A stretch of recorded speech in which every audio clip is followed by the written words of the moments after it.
Stocks remain mixed. The Dow is ahead 20 points. The Nasdaq 351 in the red. More at townhall.com. Hi, everyone. If you've been injured in an accident that was not your fault, listen up. We have legal professionals standing by to answer your questions for free. Call now and find out if you have a case and how much it's potentially worth. Call 800-504-8790. I'm here with spokesman John Wolf. So, John, tell everyone listening who should call right now. Well, Maria, first off, thank you for having me here. It's always nice to answer the listeners' questions.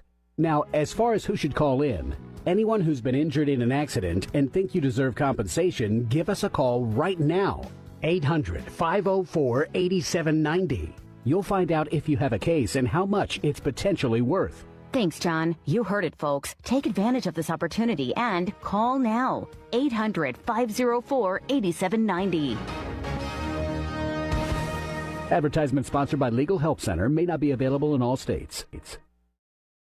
The Israeli military says it's completed a week-long operation on the eastern side of Gaza's second-largest city, Khan Yunis, which has forced thousands of residents to flee. The Israeli military has been talking about what it says were its accomplishments in terms of destroying tunnels and Hamas infrastructure in that city. It's the biggest city in the south of the Gaza Strip, somewhere that has been presented consistently by the Israeli military as being very much a stronghold of Hamas. And it really caused so much alarm and panic as UN agencies had been pointing out to have so many evacuation orders. BBC correspondent Yolanda Nell. The Taliban disavowed many Afghan diplomatic missions overseas, saying it will not honor passports, visas, or other documents issued by diplomats associated with Afghanistan's former Western-backed administration. The Taliban's latest attempt to seize control of diplomatic missions. Breaking news at townhall.com. A new study on the income gap in the U.S. and race. Researchers at Harvard University and the U.S. Census Bureau say that the income gap between white and black young adults was narrower for millennials than for Generation X. The study says that by age 27, black Americans born in 1978 to poor parents ended up earning almost $13,000 a year less than white Americans born to poor parents. But that gap narrowed to about $9,500 for those born in 1992. Researchers say the shrinking gap between races was due to greater income mobility for poor black children and drops in income mobility for low-income white children. I'm Donna Warder. A federal judge has ordered the University of California, Los Angeles to craft a plan to protect Jewish students. The move comes months after pro-Palestinian protests broke out on campus. For all these stories at townhall.com, I'm John Scott. LaFleur Taco Grill at 910 Dundee Avenue at the corner of Slade and Elgin is under new management. Enjoy a huge selection of salads, quesadillas, tacos, burritos, and more. LaFleur Taco Grill also has American cuisine favorites and breakfast. Bring the kids. There's a kids menu that they'll love. Are you planning a party this summer? LaFleur also has catering with all types of both Mexican and American foods. Call 847-214-1306 or LaFleur Taco Grill on Facebook. If you're not sure what to have for dinner, the Seven Dwarfs restaurant on the corner of in Wheaton has you covered. Their huge menu is sure to satisfy everyone. Enjoy the diner-styled atmosphere that's been serving up tasty food since the 50s. The Seven Dwarfs has lively decor and delicious entrees. They offer a hearty breakfast, plus 3 or 4 lunch specials daily. For dinner, it's all-you-can-eat fish on Fridays. And remember to try their barbecue ribs. Visit sevendwarfsrestaurant.com today.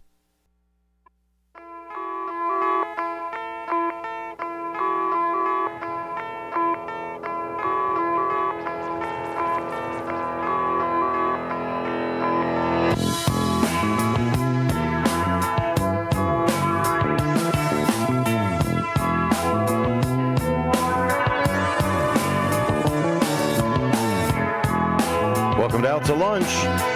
This is WRMN.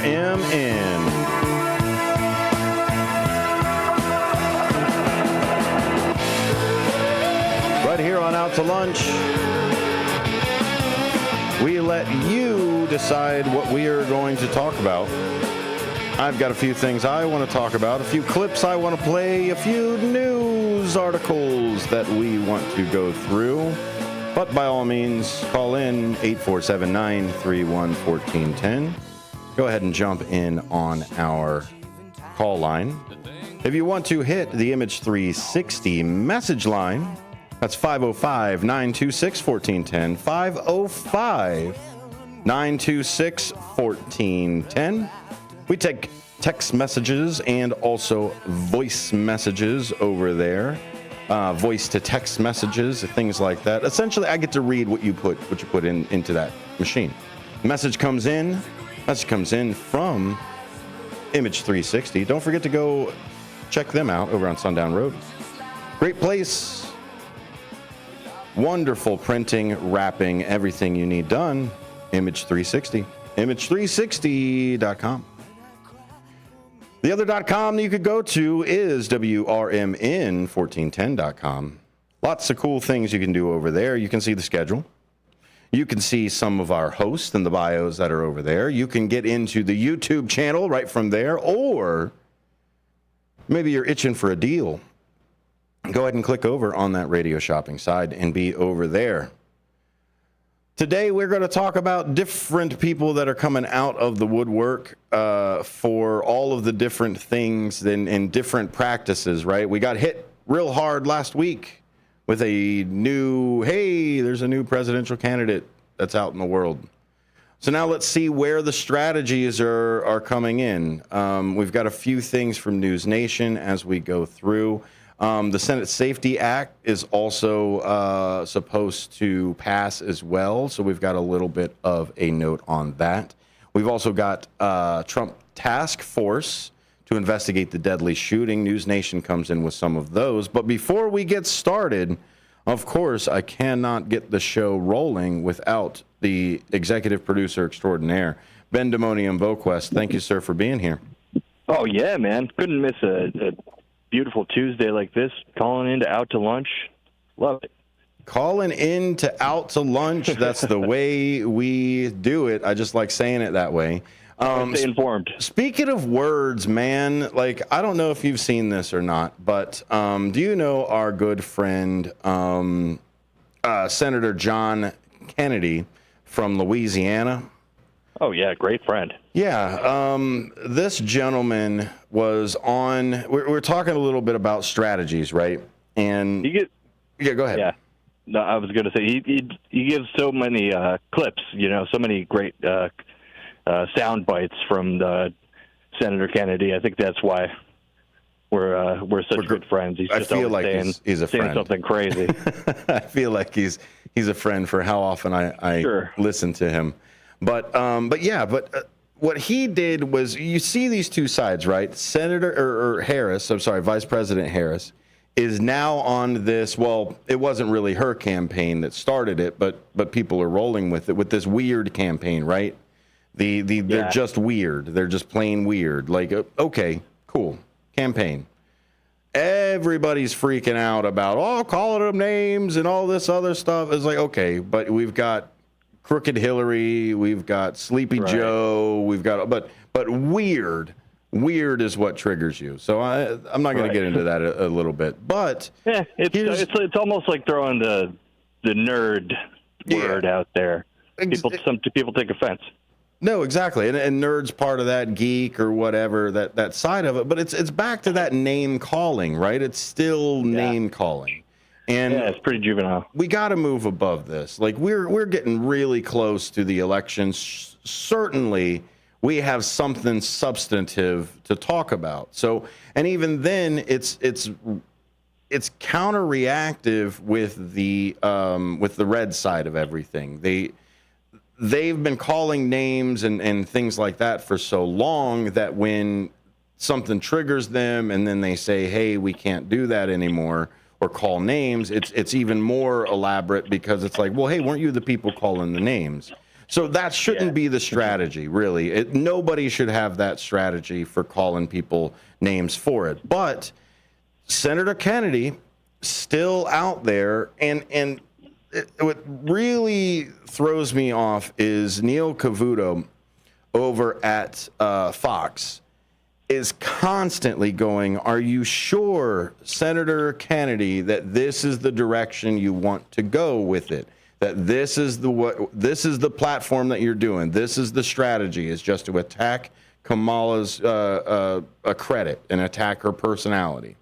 So I'm just going to play the clip, and it's just gut-wrenching to hear to hear the media just say, "Guy, tone it down. Like, do you have anything else other than this?" And I don't want to do it just to hit the red hats on it, but with this weird and red, ding dong is the thing, and this is a word that supposedly is in a poll, in a national poll. The word ding dong, by the way, according to Senator Kennedy.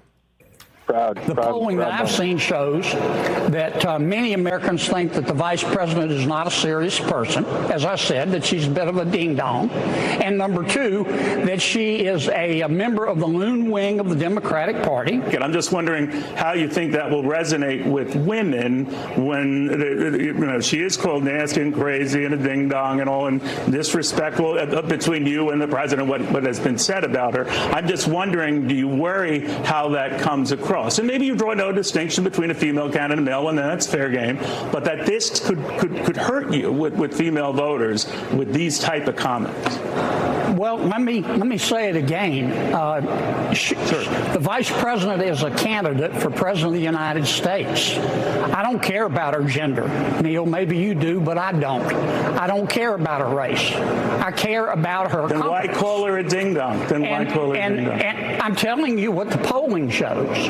I'm telling you what the polling shows, and it does. And I'll be glad to sit down with you and walk you through the polls. Please do, because I never know when it's constructed to call people names. Senator, on the left or the right. But I'm sorry if it hurts your feelings, but let me say it again. Senator, you keep bringing it back to my feelings. My feelings matter a little. All I'm telling you is if you think you can gain this November calling people names, I don't know how far that goes, left or right, but we'll see. It's still early. To your feelings seem to me like they matter to you a lot, Neil, and I'm trying to be objective here. Let me say it again. Are you really being objective, Senator? I just think you've got a bash-a-thon, a name calling at her. If you call that being objective, I don't know. But Senator, I do want to thank you for coming. And that's it. Is words mean things? Well, I'm trying to be objective about it. Really, which poll are you referring to in which everybody voted that she was a ding dong? Like, do you see? I'm not trying to rub anything into anybody's faces. I'm not trying to say left or right for the other thing. It's just we need to rethink the people that we put in our leadership. We have to. And if this is it, if this is what we're up against, it's craziness. Where did we see that the majority of Americans are calling Kamala Harris a ding dong? Like, Benjamin. Right. Yeah. No, I mean, he's not even in the right position to be talking down. She's the vice president of our nation. Yes. Okay. So basically, it's like calling your boss a ding dong. Yeah. Oh, she provides over the Senate too, right? He's a senator. So maybe that's it. Maybe that's what it is he doesn't like his boss. Exactly. Because I used to say all the time, I'd love to go work at McDonald's. At least I know my boss is a clown. Right. At least he admits he's a clown. So that's the side of it too. But I don't see where this name calling is really where anybody is going to come into it. We have to talk about substance. We have to talk as it moves. Joining me here on the show as well is Benjamin Boquist over the phone. I am Dennis Sonar Green. You're listening to Out to Lunch. This is just back and forth, man, is this... Do you think the weirdness is, or the name weird is just, so they're trying to do this kitty combat of it before you know we're going to call each other buttholes for things? Like, come on, man. Interestingly enough, it's funny because it's you saw the sign that just simply stated Trump is weird, and I think it all came from that. Like everyone was like, "Hey, that is like a good point to just make out." Like simply weird over there. We're getting weird, creepy vibes. But yeah, I think it does kind of toe a line though, especially like it's first of all, it's a very juvenile approach, and like I understand that that's kind of like the way that. I personally feel like Trump kind of made it with the name calling. Like you said earlier, Crooked Hillary started with that, and all this stuff. Mocked somebody with disabilities, and just overall the bar has just been lowered so much that the left is. It's almost like you gotta beat them at their own game, kind of thing. Is what's happening, and it's honestly cringe to see. It's very cringe to see. How many more weeks until both of them are on screen with their fingers in their ears going la la la la la la la la la at each other? Is that where we're at with it? Is that it? I mean, Trump won't debate Kamala, so. Well, no. He said he would. He came back. Oh, he came back. Yep. There is a statement that was released, I believe, yesterday that said he's still willing to go. They just have to make it right. But he did add the caveat that, but there are plenty of reasons for me not to. So even though he said, yeah, I'll jump, he just won't keep the agreed debates. They have to come up with a whole nother set. So he just won't agree to the September one. But he did say he will do, he's willing. I'm sorry. He said he was willing to do it. Even though, so there's a statement out there. I can find the exact one. Looking forward to it. But yeah, that's what I mean. I want to see these two. This is the same thing that we said before. Let's get more information out, because the person who, like, if you turn around and say, well, Vice President Harris doesn't have anything. There's no substance behind anything that she does. She's just a figurehead or a suit, right? That's what they keep trying to push her as. She's just a suit. She's just another Democratic puppet. She's just another. As it moves from it, right? That's what they're trying to frame her as. And then the left is trying to frame him, former President Trump, they're trying to frame him as a con man or a flim-flam or a carpetbagger or whatever you want to do with it. But both of those types of people cannot withstand scrutiny, let alone from an opponent. So if you put their words, a con man and a suit up against each other, just a strong man and a flimsy person, or however you want to do it, if they're all hot air on either side, you're going to see it. You'll see it right there. That's why we have debates, so that it's not just a rah, this is me at my house saying all the great things that I can do. This is neutral ground where, I mean, that's why you have fighting rings, right? That's why a boxer doesn't turn around and say, you're going to meet me at Mick's gym later to go fight. It's like, no, we're going to meet at a place that people can see and witness our abilities against each other. That is what politics is all about. Yeah, excited that's going to be happening now. The open forum and debate style. We'll see how that goes. As far as the framing of the candidates, I think that's something that hasn't changed since both of them have been in politics. It's kind of both always been their bag and their perception. The perception of them is that they both pretty much represent business, and either in with Kamala it's more in the system, and then Trump it's more private business. So yeah, it's an interesting election cycle as usual in America season 2024. There it is. So we're going to keep you wall-to-wall coverage for it. But before we go to break, I just want to tease a little bit about here in Chicago. The son of El Chapo Guzman will appear in federal court in Chicago. News Nation's Mills Hayes has more. El Chapo was and is one of the most notorious and dangerous drug lords, and now one of his sons, Joaquin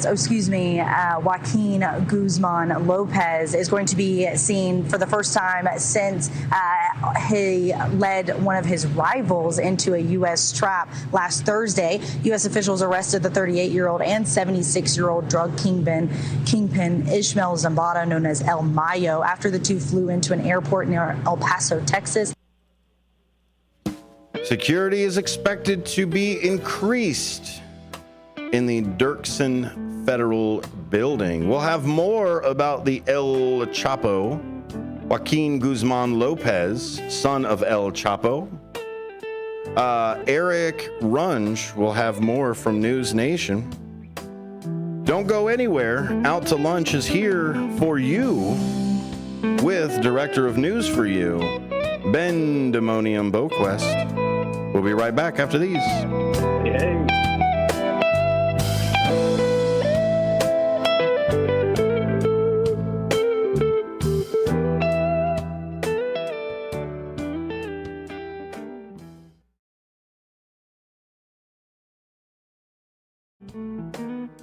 Fox River Valley, WRMN AM 1410 and 96.7 FM is proud to inform and entertain you every day with great local shows that keep you connected with the people in your community, like the Radio Shopping Show, where listeners are encouraged to let us know about their experiences with our business partners. We did the Japanese garden, and they had a free show at the time that we went. We went over to Denny's restaurant where we did the breakfast, and then we head off to Wisconsin Dells. We did the Pirates Cove, the Knucklehead. It was just a fun 3-day trip.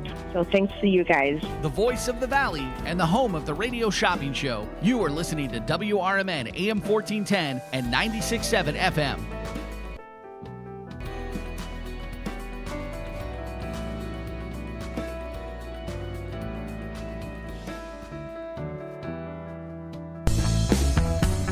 There's a hidden gem in Elgin's South End. It harkens back to the days when going to a diner with family and friends was where everybody gathered for a delicious breakfast or lunch. Ray's Family Restaurant at 801 St. Charles Street in Elgin is a diner that you'll love with tasty food.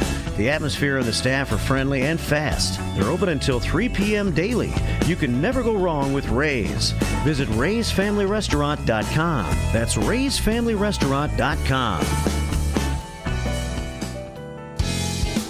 Beef Villa's 3 locations offer much more than their signature Italian beef. Try the Italian sausage, roasted chicken, and more. There's a big variety of delicious side dishes. Beef Villa uses quality ingredients from homemade recipes, and they purchase top-of-the-quality food products from their vendors to bring you the absolute best tasting of foods. Beef Villa's great service and quality are waiting for you, but you won't be waiting long because it's always hot and fresh. Visit beefvilla.com.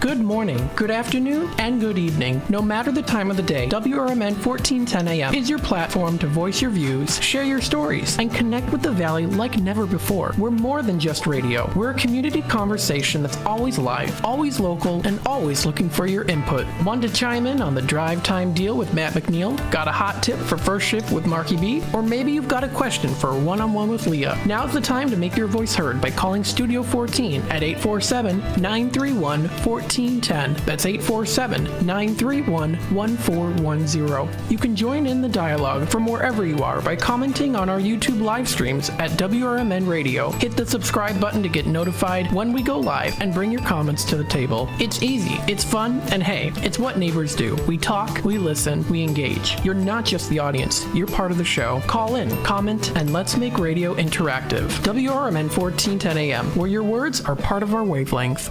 Good wine and food bring people together. Vine and Plate Wine Bar and Provisions serves globally inspired plates and wines from around the world, bringing people together and creating moments that focus on what life is all about. Vine and Plate offers shared plates, flatbreads, sandwiches, and salads. You can choose wines from everywhere, and there's an extensive whiskey list too. Ingredients matter, quality matters, every detail matters. Visit thevineandplate.com today.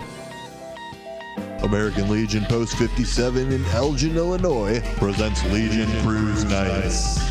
Wednesdays, May 8th, June 12th, July 10th, August 14th, and September 11th from 5 to 8 p.m.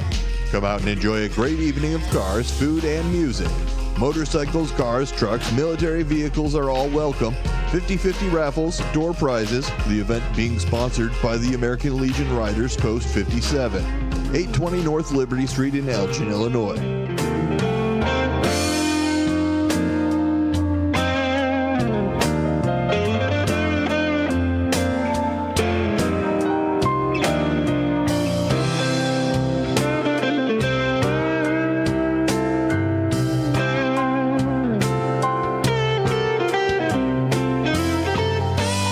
Welcome back to Out to Lunch.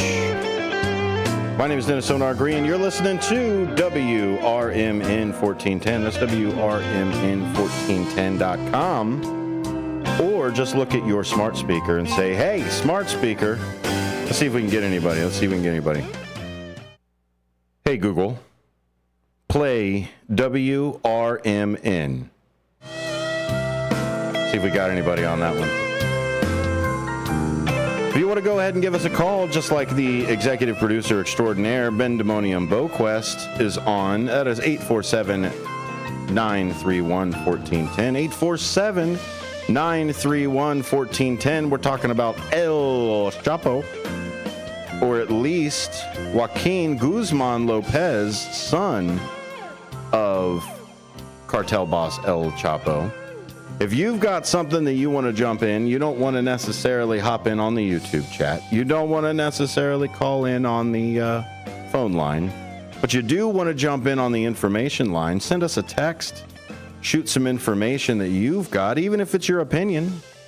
Image 360 information line, that would be 505-926-1410, 505-926-1410. That's the Image 360 information line, your expert source for comprehensive custom signs and graphic solutions in South Elgin. Go ahead and hit up Image 360 in South Elgin, right there on Sundown Road. You'll see our towers. That's the same neighborhood that's over there, so you'll get a nice, clean signal for listening to WRMN 1410 over at Image 360. That's the Image 360 information line, 505-926-1410. We're going on with the El Chapo as it goes here. News Nation is bringing some of our clips today. Thank you, News Nation. Joaquin Guzman Lopez, the son of former Sinaloa, right, Ben? Is that how you say it? Sinaloa? Yeah, no, I've watched Lock Up before. Cartel boss El Chapo will appear in federal court in Chicago today. News Nation's Eric Runge is at the Dirksen Federal Building. I hope I said that one right. I don't know who's going to correct you. Play the thing. Okay, maybe that file isn't working. Oh. File is down. Down. I guess they redacted it as it came in. There it is. Son of El Chapo will appear. This was what we played from Miles Hayes again. El Chapo was and is one of the most notorious and dangerous drug lords, and now one of his sons, Joaquin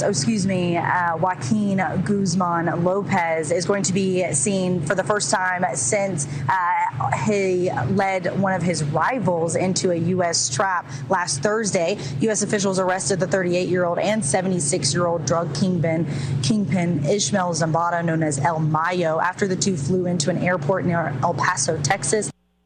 Eric Runge continue. My goodness, News Nation, more stories just popping right in. Eric Runge continues, and he is from the Dirksen Federal Building. Okay, never mind. Two shots, didn't have it. So it seems like they got him stuck in a trap, Benjamin. From what I understand happened is they walked him into kind of like this honeypot type of thing and then extradited him out. Have you heard anything necessarily about it? No, I haven't actually been following this story. I saw it come up on one of the news sources I follow.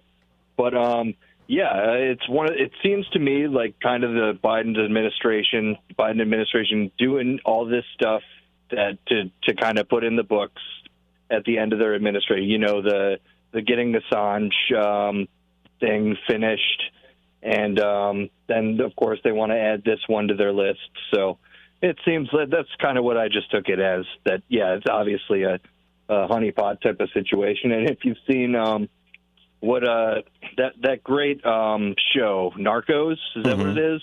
I think so. If you've seen Narcos, the show about Pablo Escobar, that's pretty much how they catch everybody. The DEA or whoever catches them would just lure them in with some type of business deal or something like that. And it seems like par for the course and something that the admin just wanted to get done right now.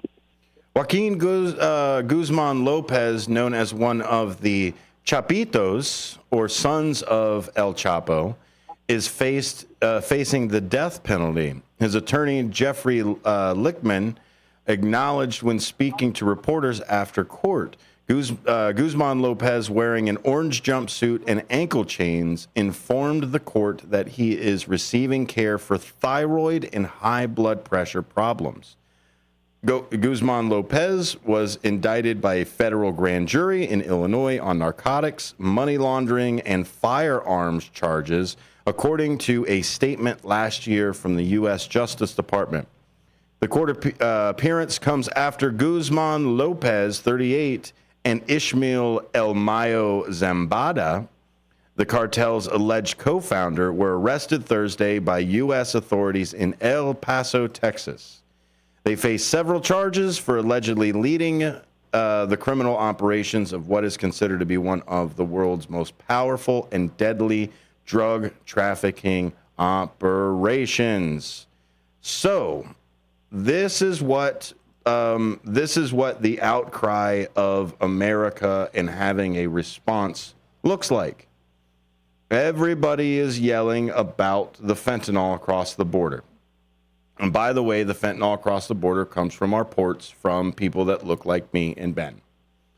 That's just statistically 99% of it all comes from people that look like him and I.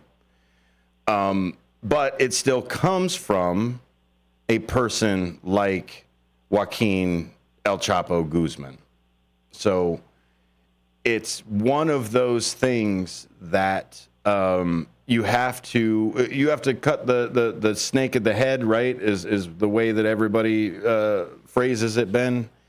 And it's good to see justice come through. It looks like it was a while as it went across and took a little bit of time to get there, but I think justice is inevitable, and I hope it is. And just like everything else, he was indicted by a grand jury. I don't know how to explain this to everybody, but if you go to trial like this, it's not just a dude going, put that guy in jail, let's have a thing. No, the evidence is presented in front of a grand jury, and then the grand jury decides if the charges should be put across. It's not just a DA waving their hand going, let's do this.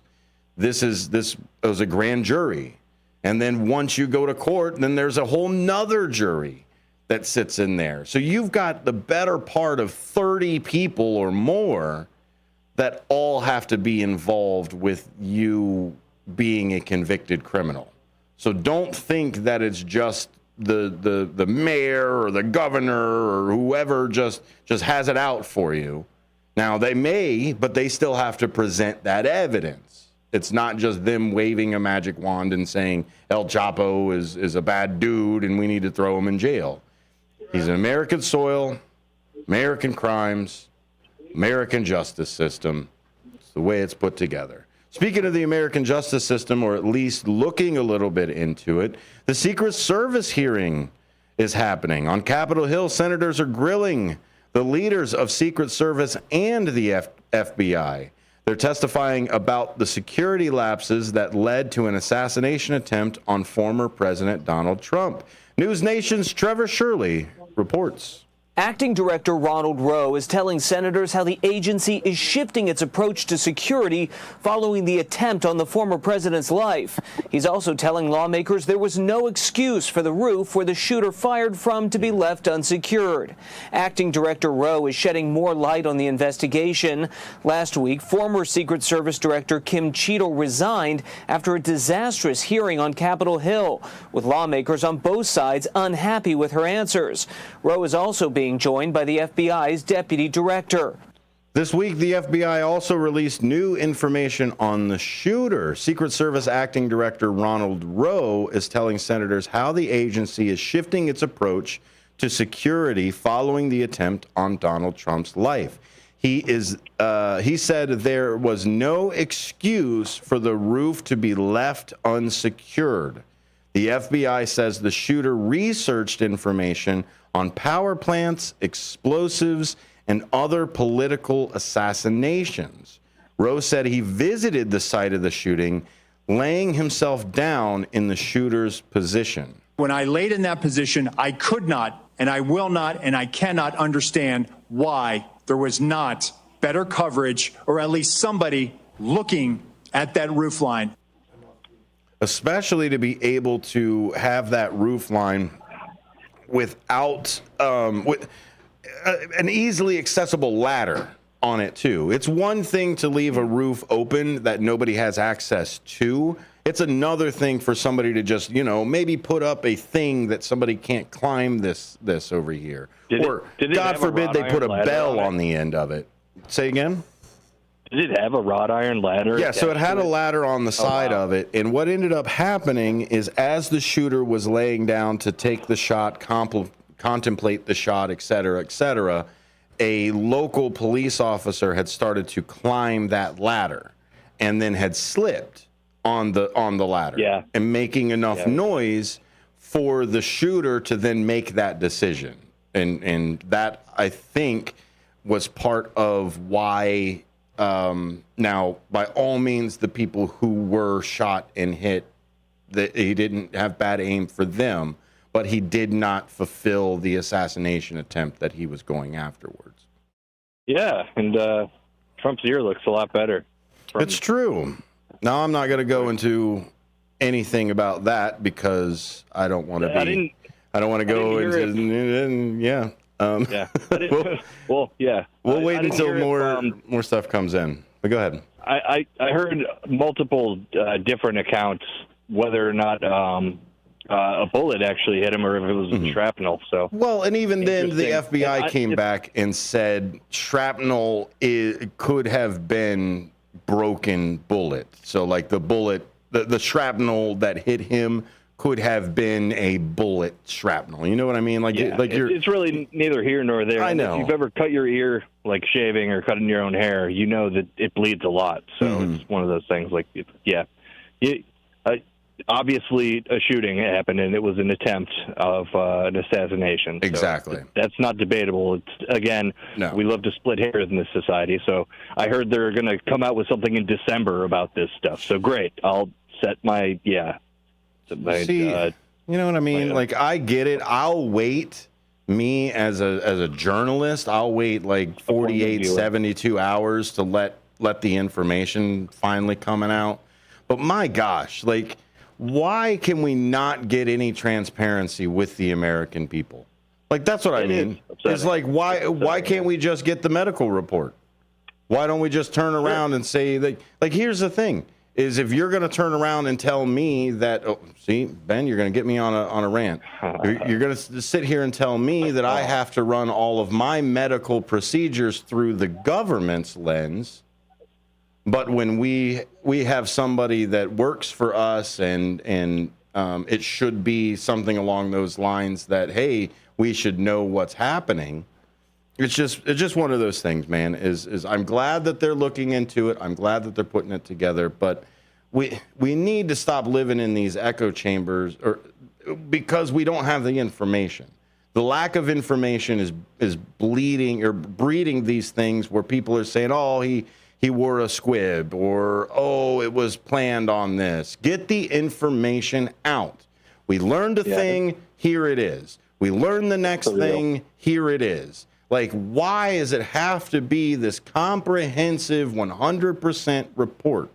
Give me the facts as they come in. If a fact hits, and it is a fact, and it is put together or scientifically proven, don't turn around and try to connect the fact to the other fact and then give me the report. Give me the fact as it comes out. Here's the fact. Done. Because of this fact, we moved on to this thing. These people, again, I hate to be the guy who screams these people work for us, but my God, Ben. Yeah, and unfortunately, that is, to them, that's the beauty of bureaucracy. We won't release the information, and people will pull their hair out trying to figure it out and piece it together themselves. It's really it's a gross cycle that we're all a part of now. So go out there and vote locally, and just if you don't have to. My advice would be don't try to read the tea leaves that everyone's trying to make you decipher and do all this crazy stuff. It's not worth it. There's a bunch of nice parks to go and hang around, walk around in, set a hammock up in. Go do something outside instead of toiling over the news cycle, which is really the great time suck of our generation. I feel like. As we head out to break, calls for accountability from members of the Senate Judiciary and Homeland Security Committee are investigating the attempted assassination. Here is esteemed South Carolina Senator Lindsey Graham. We need to learn what happened, make corrective action, but somebody's got to be fired. Nothing's going to change until somebody loses their job. Well, we already had the director quit, so they lost their job. But, we should probably have some more accountability as it goes through. The committees are hearing testimony from Ronald Rowe, who's making his first public appearance in the new acting Secret Service director. So if you do want to watch some of that, I recommend downloading the C-SPAN app. Actually, I hate to be that nerd. I hate to be that political nerd. Oh, I hate to be that weird political nerd. Sorry. Even then, self-deprecation, right? I call myself weird. But I hate to be that weird guy that tells you to download C-SPAN. But I'm telling you, if you're looking for the actual information, if you are looking for out of the people's mouths themselves, go ahead and just watch it. Most of the committees are put out there for it. When we come back, United Airlines had a biohazard, and also we're going to go a little bit into some of these people that are coming up behind Kamala Harris, getting behind her. White dudes and Tim Walz coming out next. You're listening Out to Lunch. Feel free to call in 847-931-1410. Me and Ben will be right here after this.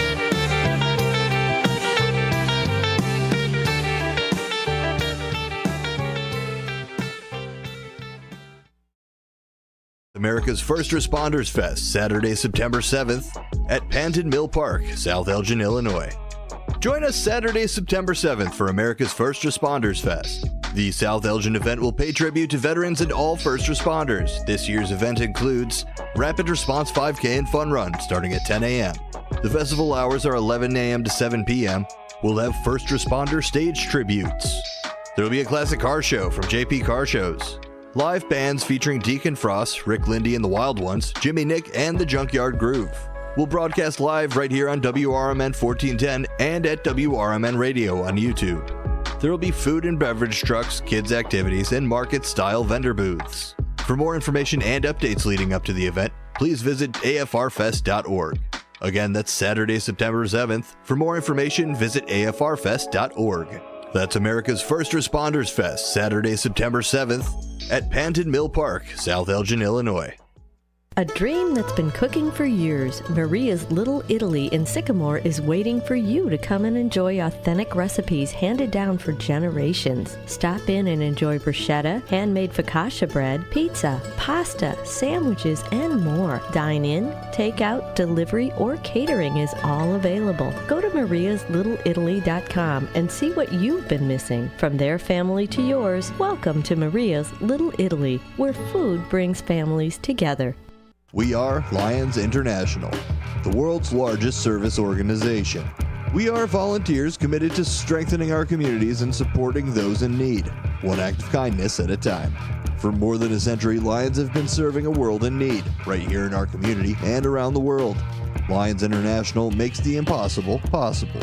This is your invitation to join us, because the only thing missing from our mission to make a difference is you. Visit lionsclub.org to find a local Lions Club near you. This is McGruff the Crime Dog, and I need you to help me take a bite out of crime.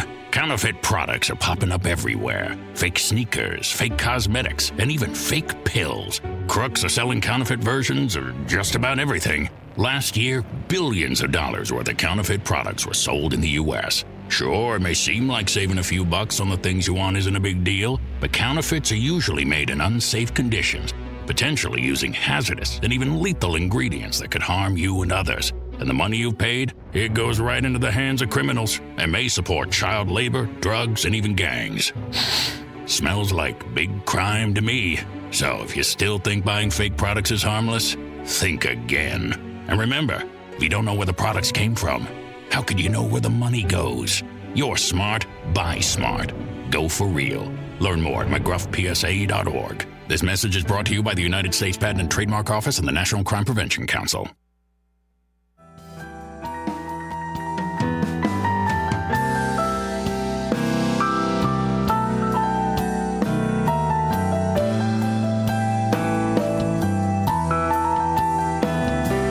Welcome back to WRMN 1410, jamming out with some great blues, some piano blues as it goes through over here. We've got who I am working on a better nickname for, Ben Demonian Boquest. I'm thinking about calling him the umpire over here, to make sure that that he keeps us on track. Balls and strikes, Ben, right? That's all we do. Hey, what we do have is a caller. Hey, caller, welcome in. What would you like to talk about? Oh, hey, guys. Sonar and Ben, great show. Scott Allen, how are you? Thanks, Scott. Hey, always great to hear from you, man. Yeah, I haven't heard from you. I've been real busy lately. Hey, I wanted to bring up something.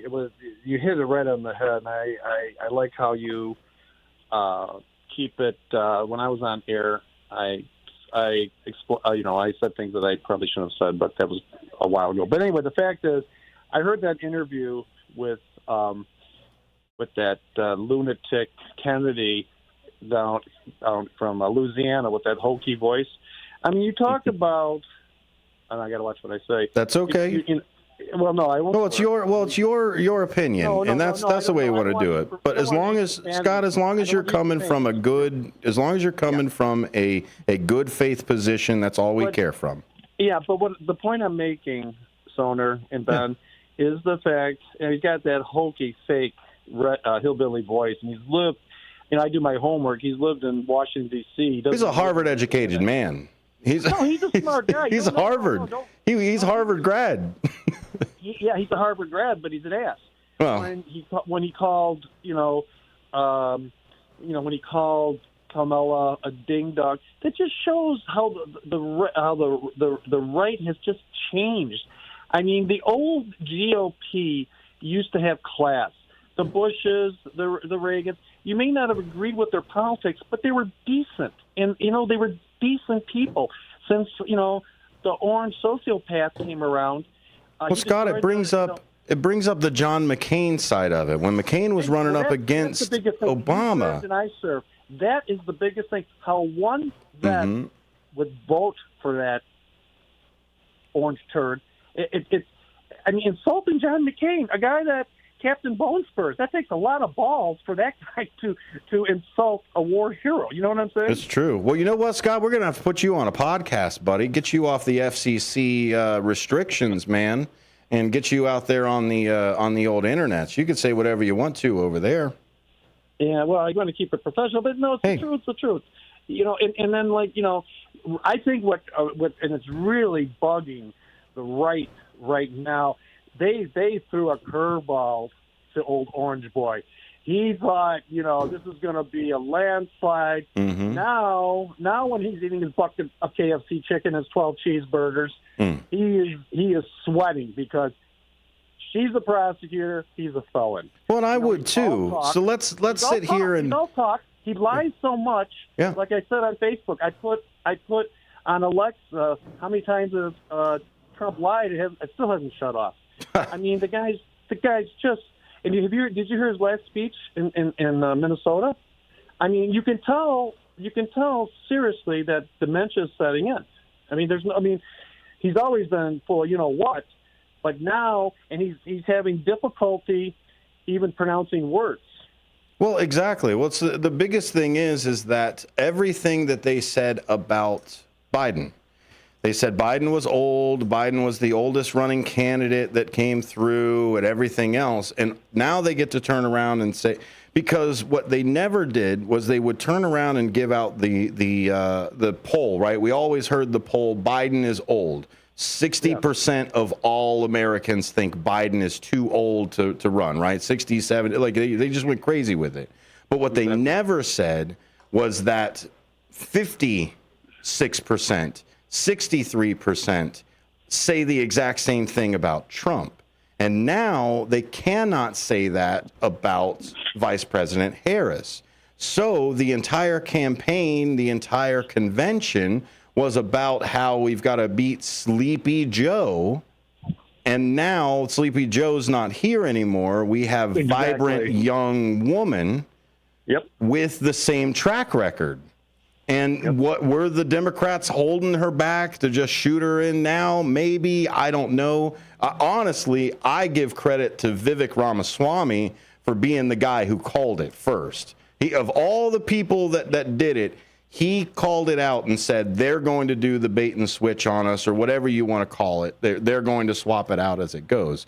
But I absolutely understand your ire with things and the way it's going. But that's the point of it, is they want us to be mad that Senator Kennedy called her this. They want us to be mad that she called them weird, because we're not talking about which group helps the American people and how. That's the way it's got to be with the system. Exactly. The old, decent, and I grew up a Republican years ago, and I switched many years ago, but the old GOP, even if you were a moderate or a Democrat, they were decent. They wanted to help people. All three past Republican presidents, both the Bush and old Ronnie, they were decent human beings with good families.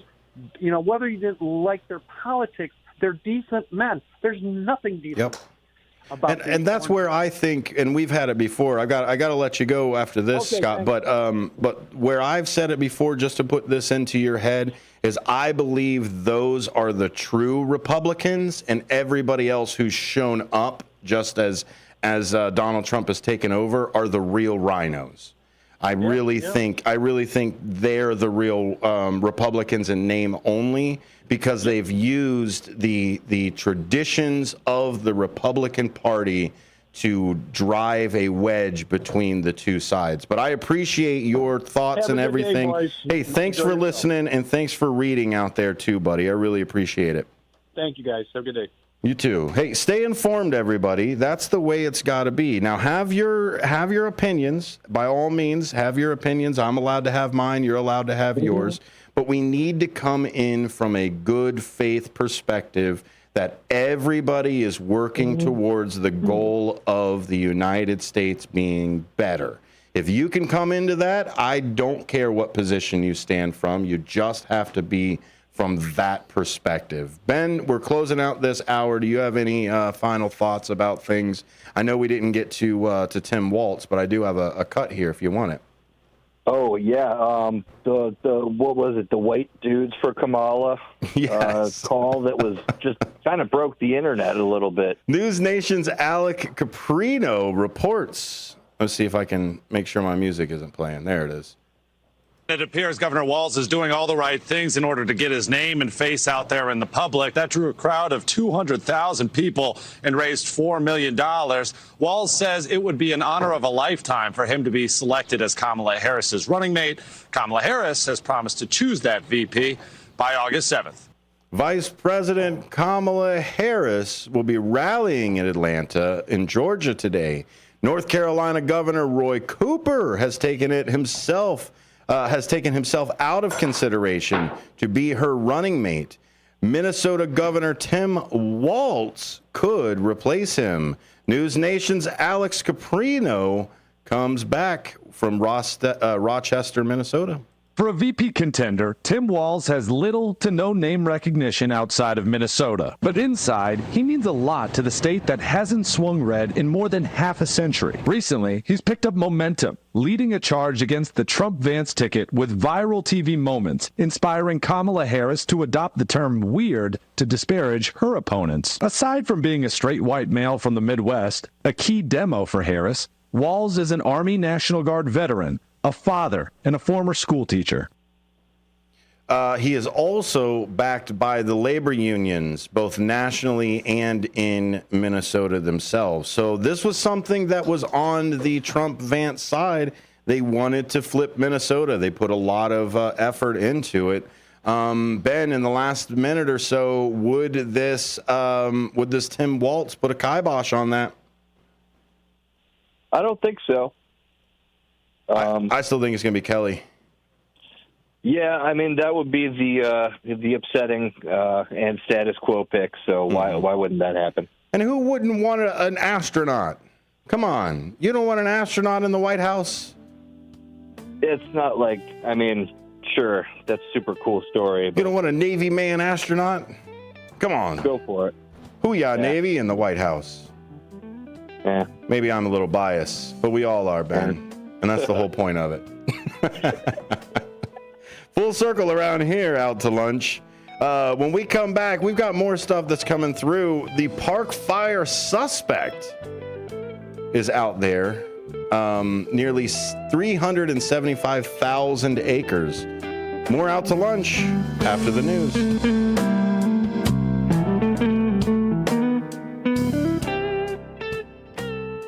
Is it noon already? Take your lunch hour up a notch with Out to Lunch from 12 to 2 p.m. right here on WRMN 1410 AM. Unwind with the perfect blend of soothing sounds and lighthearted conversations that'll make every bite taste better.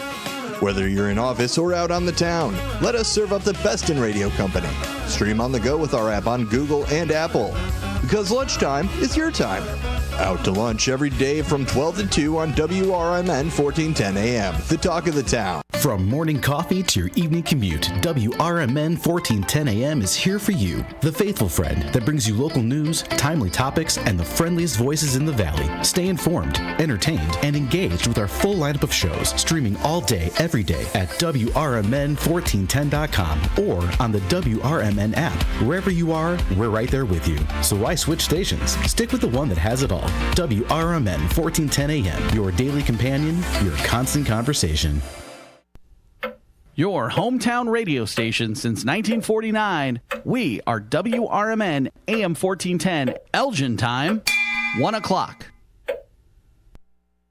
With your AM 1410 WRMN Newsflash, I'm Sean Kernan. Brought to you by Bank of America Merrill Investments. The city of Elgin touting the end of summer bash with the theme Candyland August 10th in Festival Park. The event promises interactive activities, bounce houses, and bubbles for endless family fun. You can get more details on the City of Elgin website under the special events section. In Naperville, the race is on for city council positions as candidacy petitions for the 2025 municipal elections become available. Residents interested in joining the political Landscape can pick up their petitions at the Naperville Municipal Center. They must be filed between October 21st and 28th of this year. In Elgin, an investigation is underway following reports of shots fired in the area of Gale Street and Princeton Avenue. According to the Elgin Police Department, officers were dispatched to the location on July 27th after receiving calls about a shooting incident that apparently occurred the night before on July 26th. Indeed, evidence does show that shots were fired. The investigation into the shooting is ongoing. With your AM 1410 WRMN Newsflash, I'm Sean Kernan.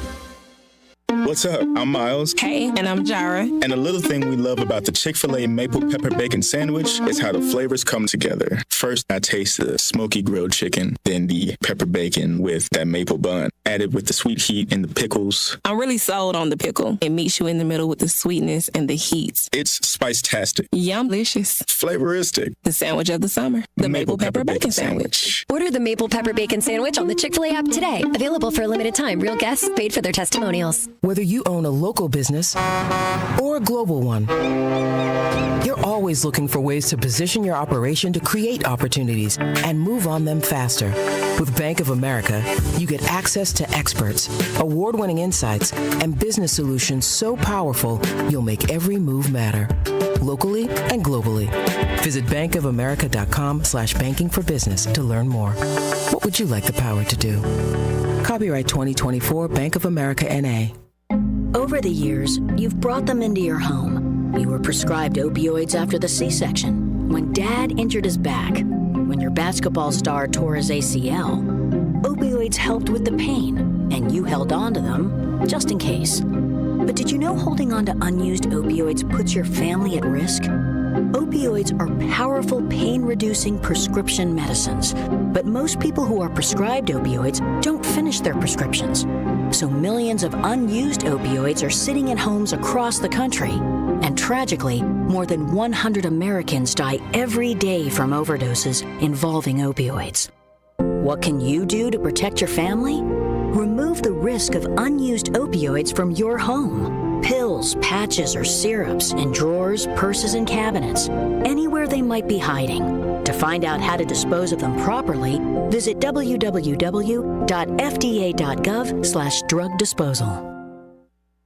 Progressive presents the Sports Flash on News Talk Radio 1410 WRMN. The Bears have added another running back to the training camp roster. Demetric Felton is signed with the team. He played for the Cleveland Browns and also at UCLA. The Bears also received an international player roster exemption for Torrey Taylor. Cubs beat the Royals 7-3 at Kauffman Stadium Sunday. Javier Assad got the win. He worked 6 innings, 5 strikeouts along the way. Pete Crow Armstrong went 3 for 4 with a run and the go-ahead RBI. He got 2 of his 3 hits and his RBI off Royals starter Cole Reagans. He drops to 7-7 and allowed 4 runs over 5 2/3. Bobby Witt Jr. extended his hitting streak to 10 games with an infield single in the loss. The Royals have dropped 2 in a row. They're 3rd in the American League Central. The Cubs have won 2 in a row. They're tied with Cincinnati, 10 games out of 1st in the NL Central. The Cubs traded Christopher Morel to Tampa in exchange to get Isaac Paredes.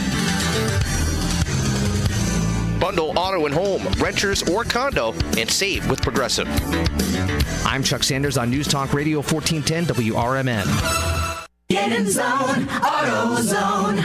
Welcome to AutoZone. What are you working on today? Starting trouble. No one likes that. We can get you set up for some stronger starts. You might just need a fresh charge, and we can take care of that free of charge. But if it is time for a new battery, we've got replacement batteries that'll fit your needs, starting at just $79.99. That's what makes us America's #1 battery destination. Get in zone, AutoZone. Restrictions apply. Life hack number 7. Get an iPhone 12 on Straight Talk. Life hack. Here's how it works. You walk into Walmart, go to the electronics section, ask for iPhone 12 with 5G and a dual camera system, and select the new Silver Unlimited plan. They'll smile because it's a good plan. You get real unlimited data all for just $20 a month for the whole first year. Get it at Walmart or StraightTalk.com. Straight Talk. Less dollars, more sense. Taxes and fees apply. Requires activation of iPhone 12 and a new Silver Unlimited plan or higher end auto pay enrollment. $25 a month service credit applied.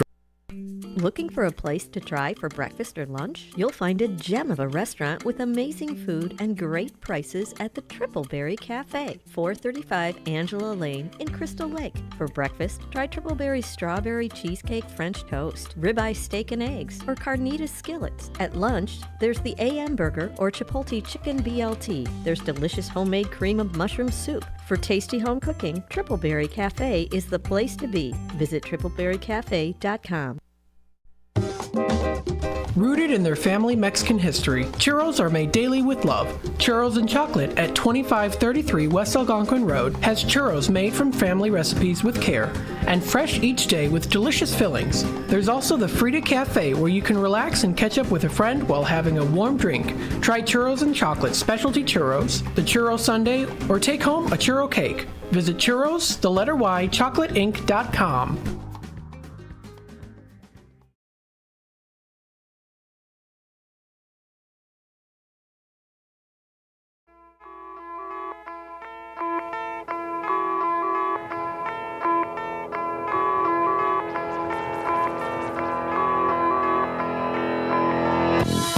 This hour on Out to Lunch, we've got the foul movement in Iowa. We've got the Secret Service testimony, and we've got the park fire right here on Out to Lunch, WRMN.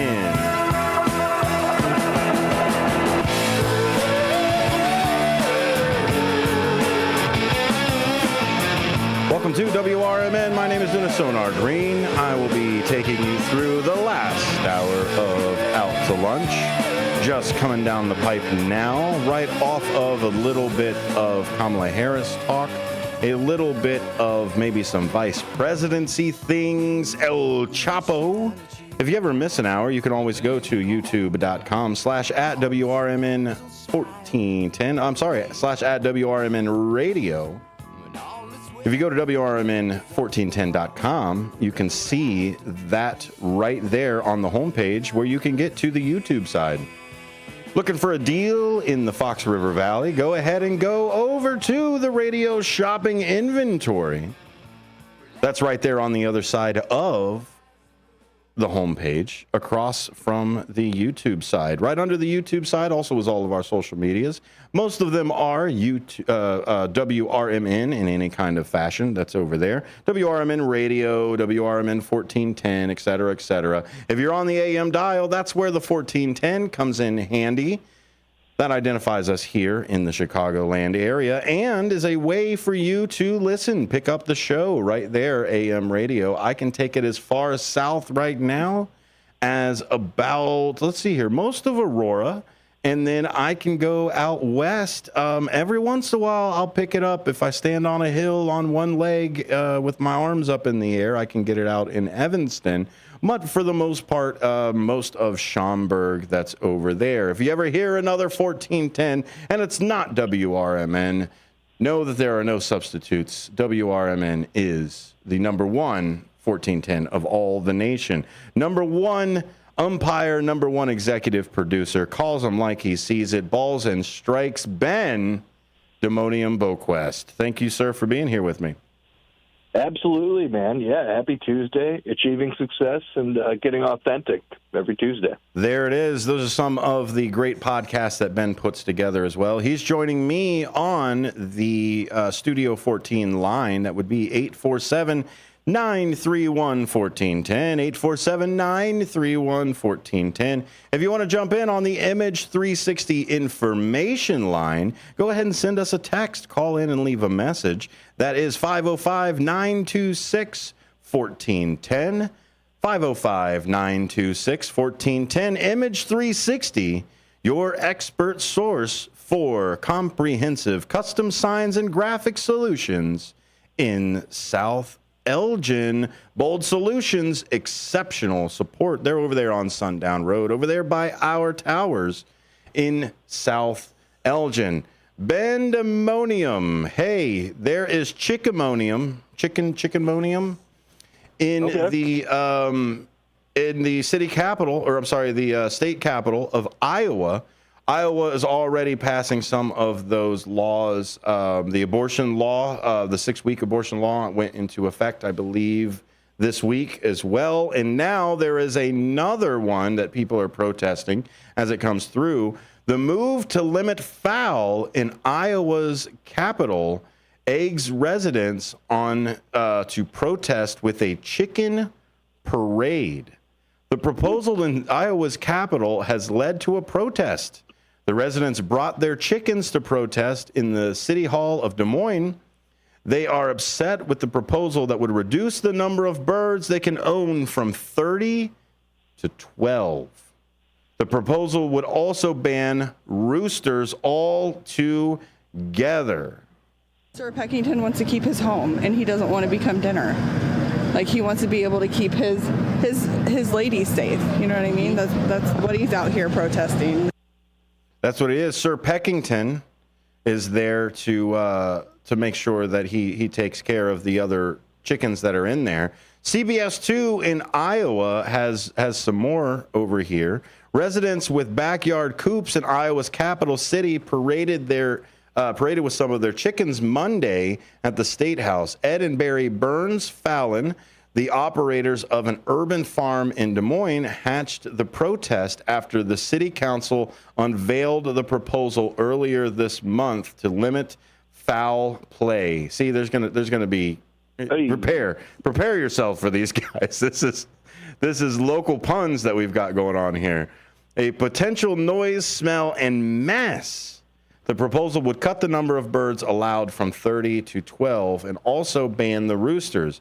They had signs that said, "You're taking my food," and then another one that says, "Oh no, you will, cockadoodle won't." There's a whole bunch of other things that are here, but Flock feeds families.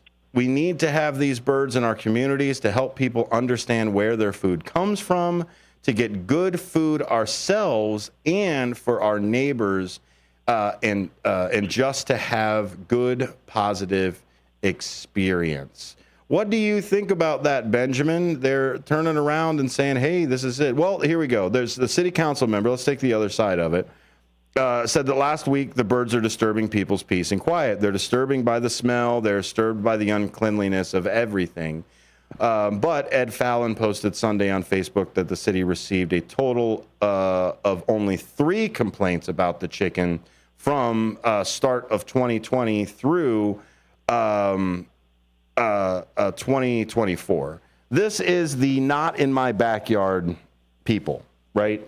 These are the I grew up with chickens around here, and now that I don't want chickens and don't have a time to do it, I'm going to complain about them. So 3 complaints in the course of, 4 years, and they're going to make an entire movement to cut this down. Surely there are other things that people are complaining about in Iowa. Mm-hmm. This is it. This is what you land on. Yeah, very sensational as far as something that people would, just kind of throw out there to, hey, argue about this real quick. And you said it earlier, not in my backyard mentality. And it's gotten to the point where people are saying not in your backyard. Like, come on. I don't even want it at your side. I don't like it. Oh, my goodness. That's not your decision. What are we doing here? Like, there's so many important things in Iowa, so it's really it's funny though. It is a cute story. I like the chicken parade, and at the end of the day, it's one of those things where people are going to keep trying to take your rights, and it comes back to you got to get out there, organize, and have a chicken parade, and make sure you could keep having chickens. And that's it too. Is now with only the 3 complaints that are getting to change the regulation and to lower it, only 3 complaints. Now they've shown that there are way more people that want to stay. So let's use this as an example of what the senators and the legislation in Iowa are going to do. They've said that there's only visible evidence that there's only been 3 complaints over the course of 4 years about the chickens. And now, you know what it is? More than likely one of those complaints was a pretty powerful complaint. Maybe that was it. So this is where we're going to see, hey, legislator, hey, you've got a whole bunch of people that say to keep it the way it is, and you got only a few people that say no. They haven't even put a case up against it. So we'll see. We'll see how it ends up. But, I mean, as far as I know, that they won't have chickens. They're going to drop it. If I know anything about the government, they're going to be like, well, it's already in motion. We'll just vote for it as it moves, especially Iowa government. But here we go with the Park Fire as well. The Park Fire in Northern California has rapidly escalated, becoming one of the most significant wildfires in the state's recent history. As of the latest updates, the fire has burned over 383,916 acres. Wow. And is only 14% contained.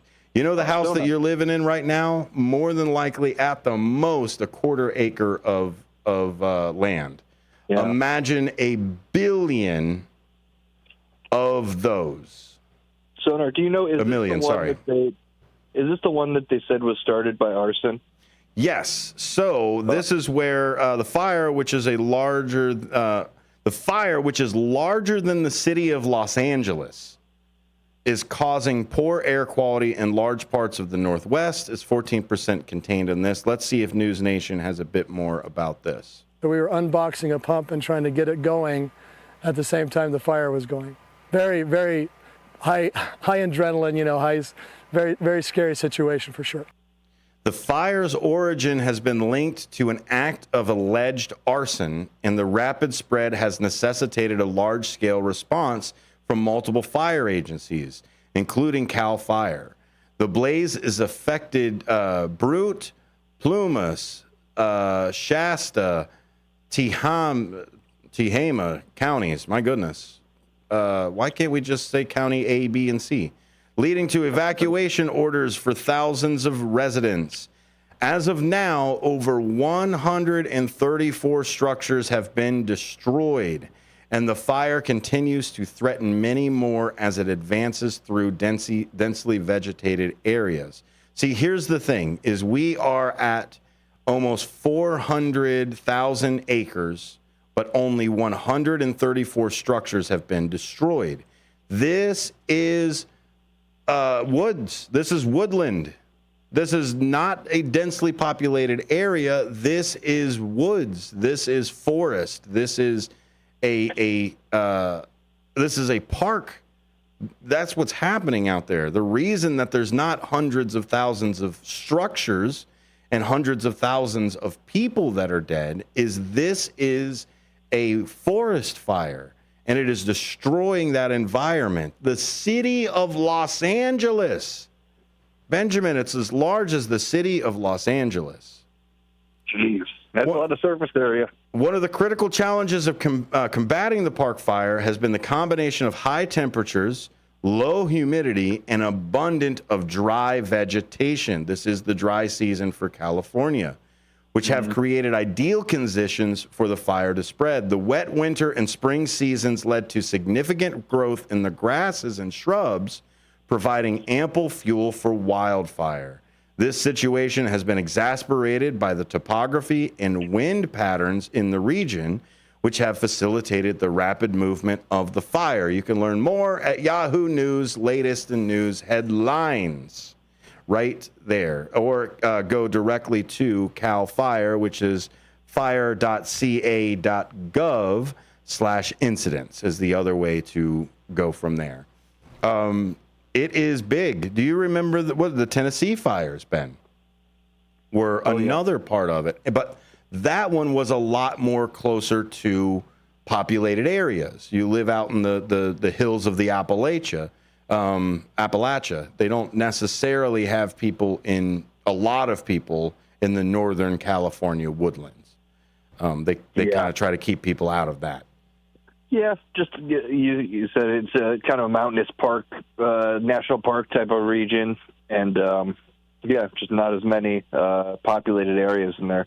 It's just, if you pull up, I saw this the other day, just a map of all the forest fires in America, and it is intense. There are so many going on right now on the West Coast, and it is, it's really upsetting that this one was started by somebody, and there's all these ones that just happen naturally. It's just crazy. Absolutely. And So many. it's sad. It's sad that it was an arson. It wasn't just an accident. It wasn't just somebody actually set this. When we come back from break, buddy, that's right. See, we've got all this content with fires and everything else. When we come back from break, we're going to talk a little bit about how the president called out SCOTUS. A little bit of a read for those. Also, News Nation has a few clips here and there, but called out SCOTUS to make sure that we follow in the ideal of the American side of it. More Out to Lunch as we go. Feel free to call in 847-931-1410 or the Image 360 text line 505-926-1410. 1410 a.m. is the way to go. Out to lunch.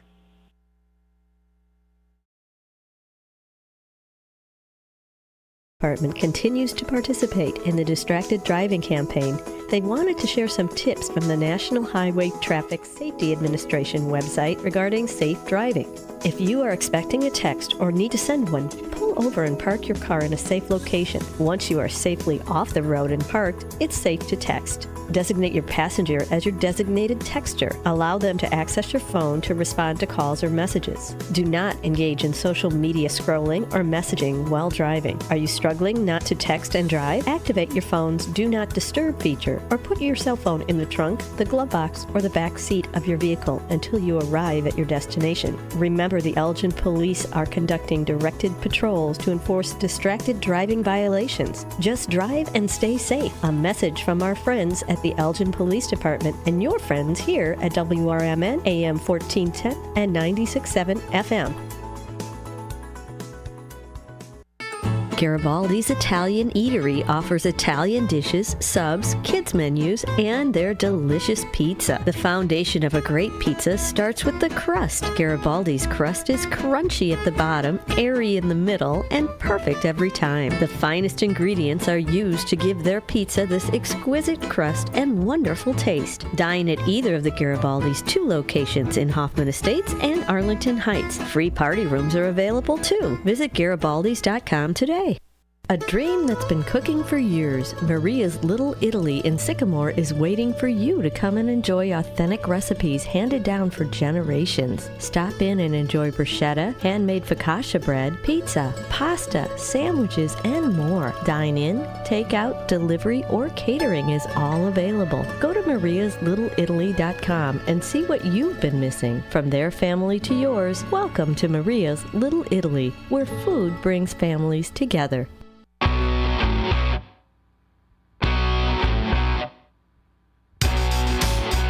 Attention all burger enthusiasts and game aficionados. Celebrate a century of excellence at Mott's Lounge. Proudly serving the community for 100 years under 5 generations of passionate ownership. Sink your teeth into our hand-pressed fresh burgers bursting with flavor, crafted just the way you like them. And while you're here, enjoy our exclusive drink specials, perfect for toasting to our milestone anniversary. Plus, challenge your luck with our state-of-the-art gaming machines, adding an extra thrill to your visit. Join us at Mott's Lounge and be a part of history in the making. Here's to another century of great food, fun, and memories. Mott's Lounge, where every visit is a celebration. For more information, visit us online at mottslounge.com.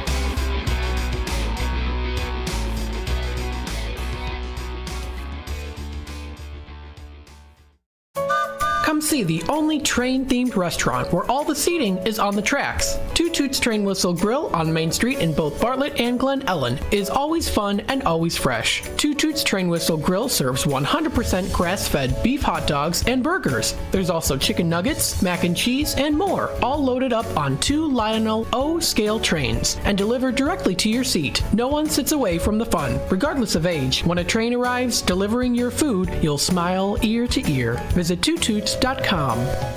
It's always exciting to hear Elgin business owners like Tanner Melvin of Side Street Studios share positivity about the local community. Elgin is on its way, and it has been, and it's sometimes, we got set back, the pandemic, and it's been rough. Everyone has felt it in so many different ways. What we're trying to do is a lot of hand-holding and shoulder rubbing and being like, it's okay. Mm-hmm. We're trying to get this town a lot more money. We're very lucky to live in this community right now. There's nothing like this around here. Feel the positive power of the first shift with me, Marky B, weekday mornings on WRMN.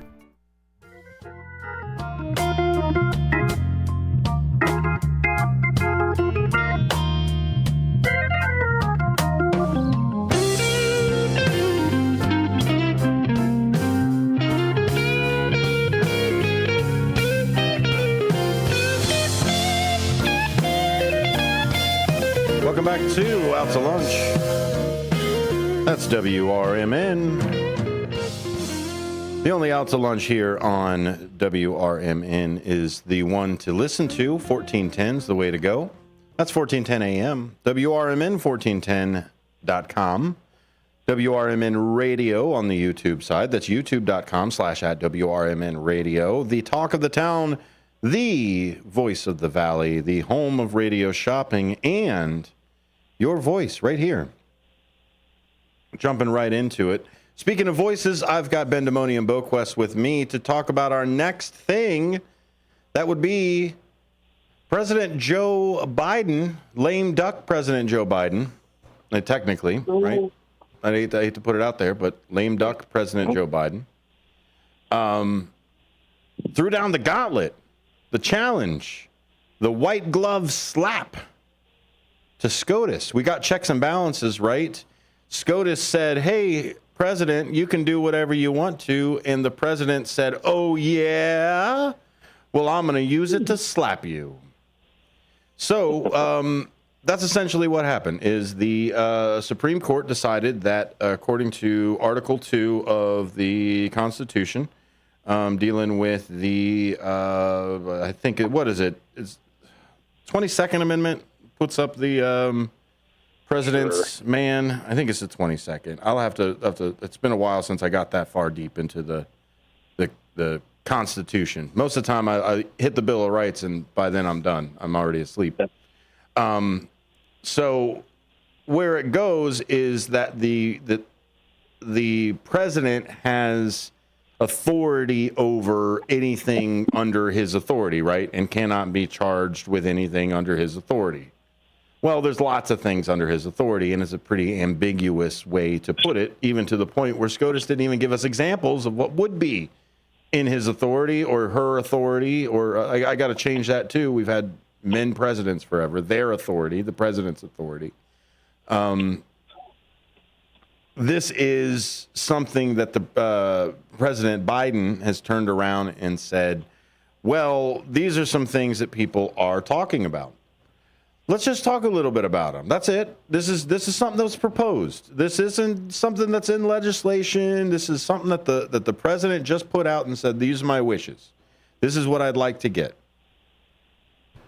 It's a ethics reform, a code of ethics. Right now, all of the other judges of the United States have a code of ethics. And if they break that code of ethics, they no longer are allowed to be judges, right?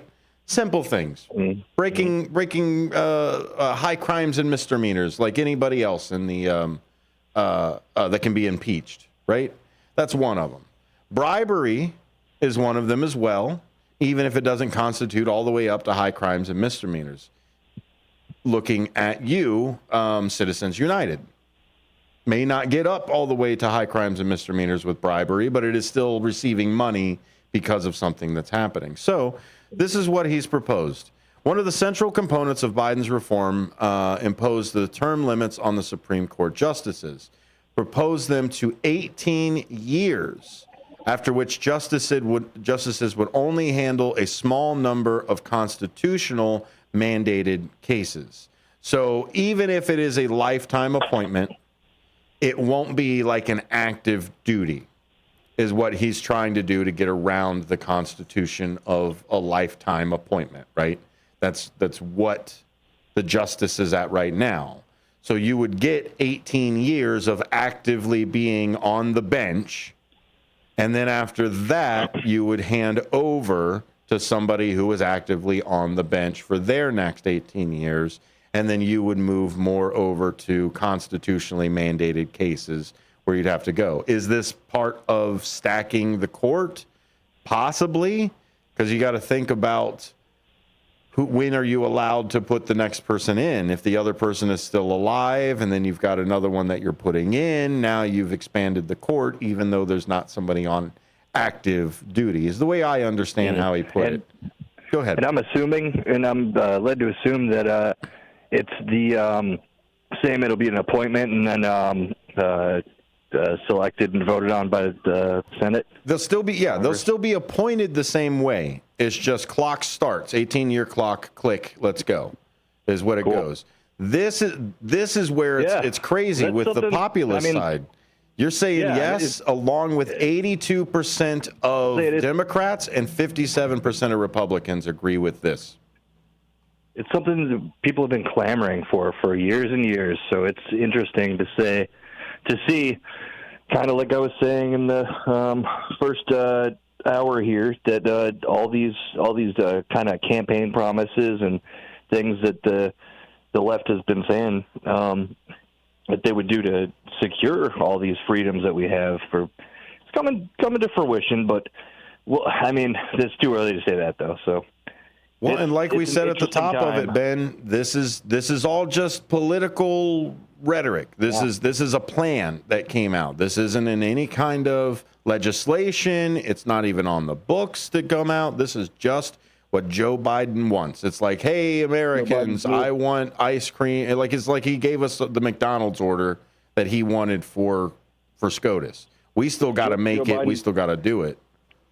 Joe Biden's new Substack just dropped. Oh, yeah, Substack over here.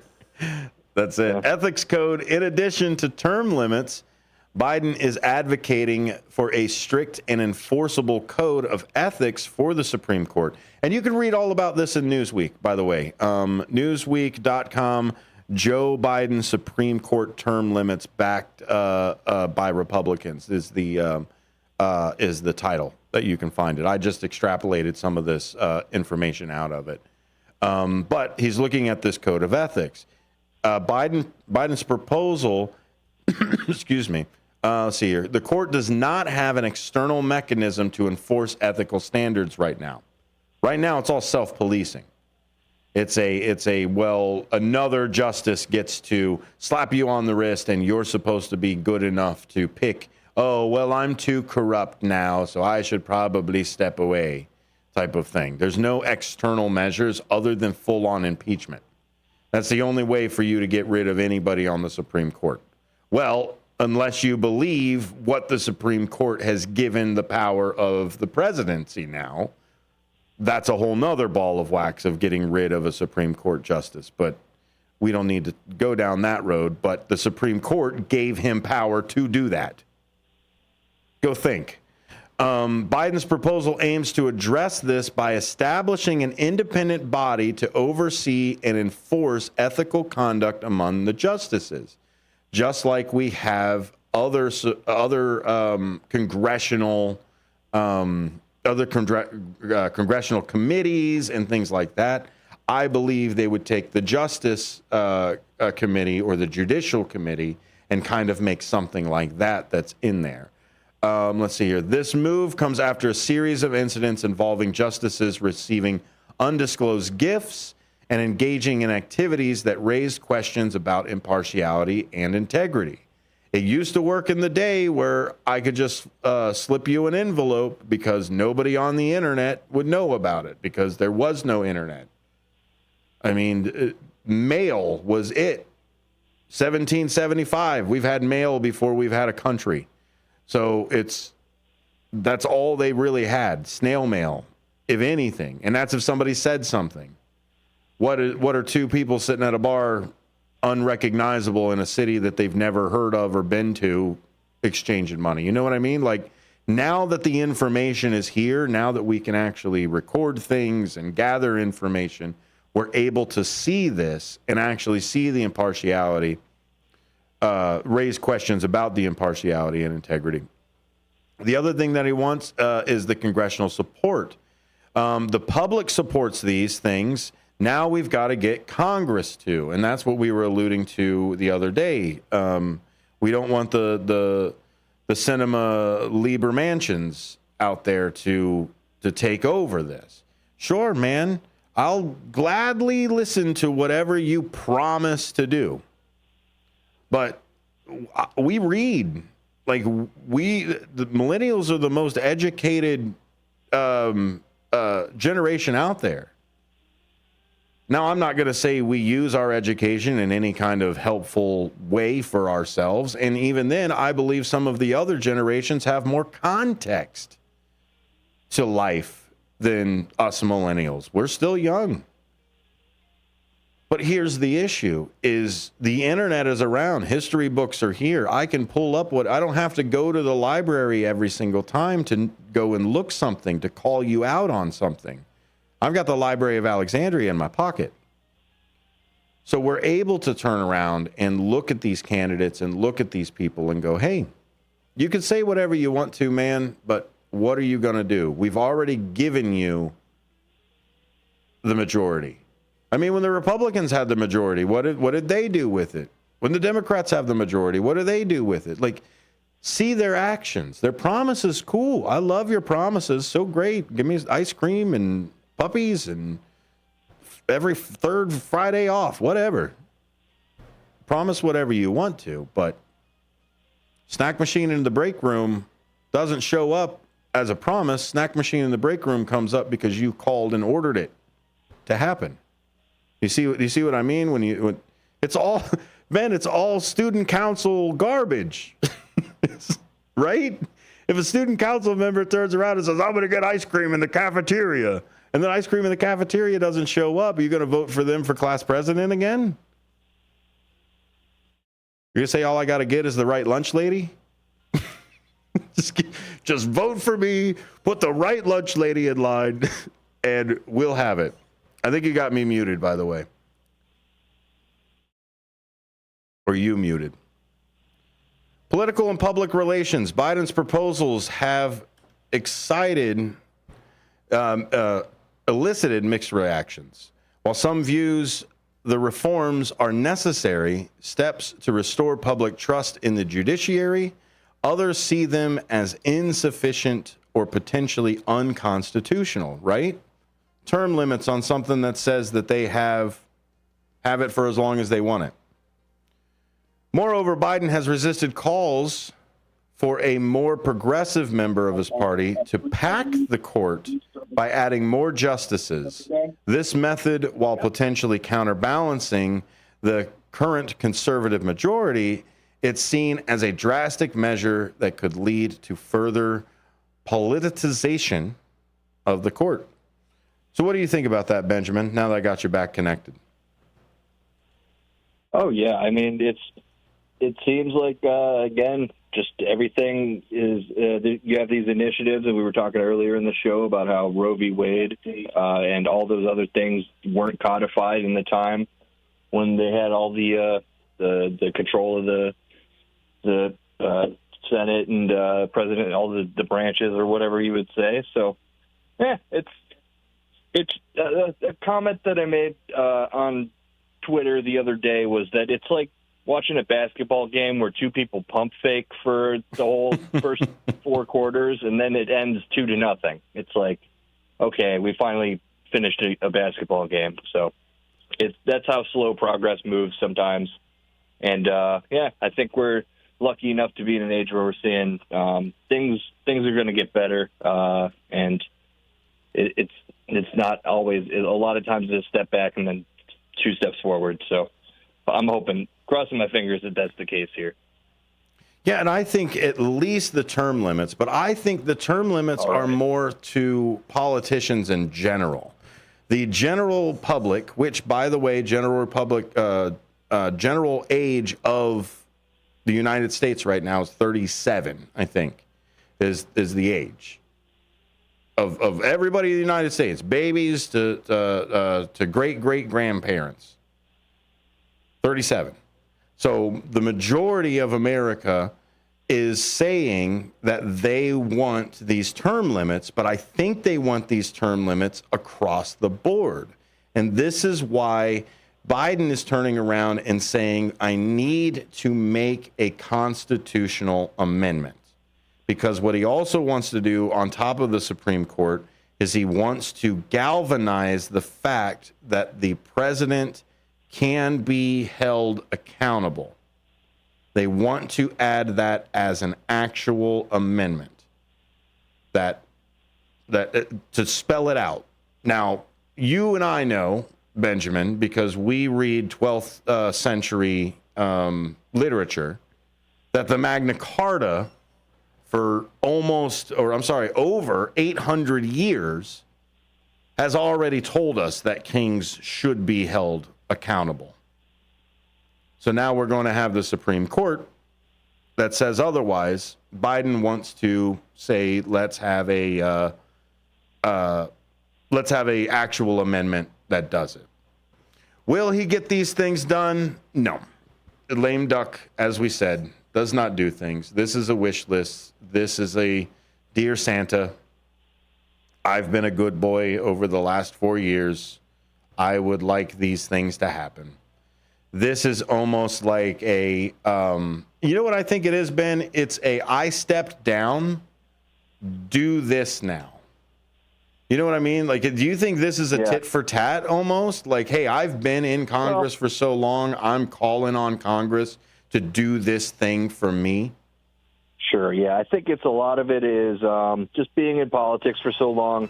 You want people to know that even though you're hella pragmatic, that Joe Biden wanted for all this stuff, you know. So it's kind of like a Hail Mary, like a padding your resume kind of thing. Every president does it, where they do this, that, and the other thing, and put out this opinion or wish list or Substack, and just to say, I guess this get their side of the story out there for it. So I think that's mostly, just like you were saying, what that is, and I hope that it could be actually made into an actual thing. And people, I mean, at this point, it's kind of the reason I think it's the most disingenuous is the whole immunity decision. Like, couldn't he just make this happen? But well, no, he can't, because it doesn't fall under his stuff. Now, the thing is what they did was they handed the immunity side of it to everything that falls under his jurisdiction. Now, can he twist it to say, I need to protect the laws of the nation in accordance to my role under Article 2? I'm supposed to protect the laws of the nation, enforce the laws, et cetera, et cetera. Maybe he can put it under that, but at the end of the day, it still has to be, to really galvanize it, you got to put it into law. To enshrine it into the holy commandments of America, it has to be an amendment. Yeah, that would be a reach. Well, and survey conducted in March of 24 found that 67% of Americans supported the idea of term limits, with 82% of Democrats and 57% of Republicans in favor of these term limits, of these that are here. This broad support reflects the desire for greater accountability and transparency within the Supreme Court. That's from New York One and Newsweek. Find them, newsweek.com, and also ny1.com. We'll be right back with some more Out to Lunch. If you've got something you want to talk about, you want to jump in, 847-931-1410.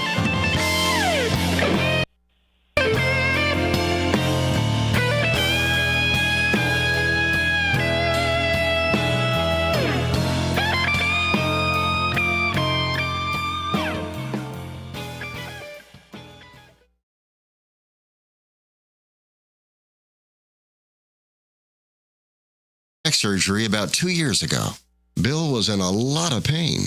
He dealt with his pain by taking the Percocets his doctor prescribed for him. Bill took more and more and more of them to help with the pain, until one day the prescriptions weren't enough to get rid of Bill's pain. Then one day Bill found someone to help him get rid of the pain with illegal drugs he didn't need a prescription for. Fast forward to today. Bill lost his job and his family. The only thing he does have is his drug dealer. If you know Bill's story and you don't want to end up like Bill, call the Detox and Treatment Helpline right now to get away and get treatment. 800-694-1127. 800-694-1127. 800-694-1127. Call right now. Help is standing by. 800-694-1127. Schaumburg Boomers fans, reserve your next group outing at info@boomersbaseball.com or call 847-461-3695. We offer cater picnics, luxury suites, birthday packages, the left field party deck, and the Schaumburg Club. Go to www.boomersbaseball.com/schedule to check out the season's remaining games and giveaways, including 80s nights, meet and greets, Park in the Park, and Fan Appreciation Night. It's easier than you think for pests to threaten your family's health. Ticks, which spread dangerous diseases, hide in tall grasses and even on your pets. Rodents easily invade your home, contaminate food, and can carry more than 35 diseases. Mosquitoes, which breed in standing water, transmit many diseases.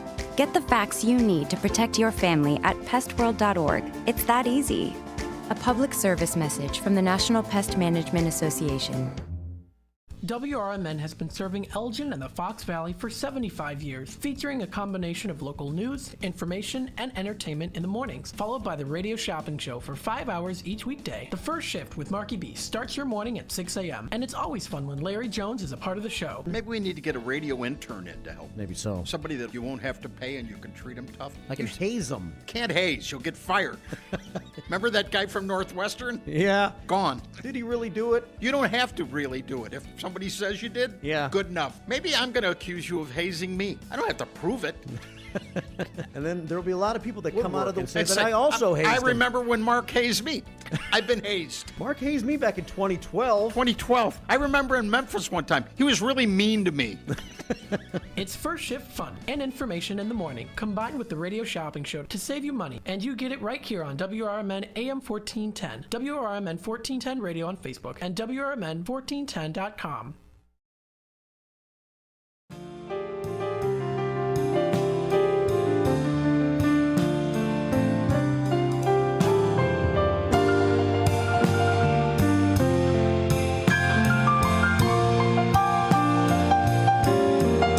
Welcome to the final segment of Out to Lunch, WRMN. More news about WRMN that will soon be hitting your local airwaves. News about programming, news about changes, news about growth, evolution. We want to wish Leah a happy retirement. Come over to the Elgin Public House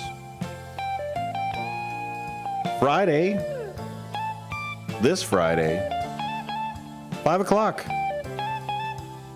Elgin Public House celebrates a wonderful, wonderful career of broadcasting and community outreach. We welcome her just like anyone else who has ever been a part of WRMN, if you want to be a part of WRMN. The doors are open. 14 Douglas. Have a discussion with us. I love conversations, even if they're not on the air. I'm bringing in Ben Demonium Boquest here on Out to Lunch. Hey, we got some new news coming in, man, about stuff we've already talked about, but it's new because it's brought to you by News Nation. News Nation is now coming in that they have talked about text messages between officers about the suspect here, Benjamin. That's Benjamin Boquest. You can find him at Bendemonium on the old Xers there. News Nation obtained text messages sent between officers about the suspect in the Trump assassination attempt. Tom Dempsey reports. News Nation has obtained text messages showing concerns from local police officers about the suspected shooter. Senator Chuck Grassley's office shared with News Nation these text messages, which included pictures of 20-year-old suspect Thomas Matthew Crooks about 45 minutes before the shooting and bringing up his suspicious behavior. Beaver County's sniper also sent out this text around 30 minutes before the first shot, writing, quote, "I did see him with a rangefinder looking towards the stage. FYI, if you want to notify Secret Service snipers to look out. I lost sight of him." Police did not make contact with Crooks after being made aware of him, and this latest update adds to that scrutiny of the security and the understanding of the time leading up to the shooting. A motive, though, for the shooting still remains unknown, but investigators believe Crooks suffered from a depressive disorder. Today, senators grilled leaders with the Secret Service and the FBI on lapses before the shooting. That is just hot off the presses from News Nation as it came down not 15 minutes ago, buddy. Wow. So that's what I was saying with how they had spotted him and then lost him. Like, there were a few times where he showed up, he had a drone, went back to his car, came out. Well, even then, I don't think they knew which car was his. But he went out. He at least surveyed the area twice, once with a drone hours before former President Trump was even out there, or they even thought about putting him up there. I don't even think he was around the area yet.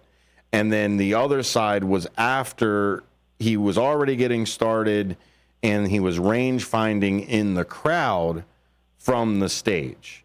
He had also Googled how far was Lee Harvey Oswald shot. So they don't necessarily know where the motivation is coming from.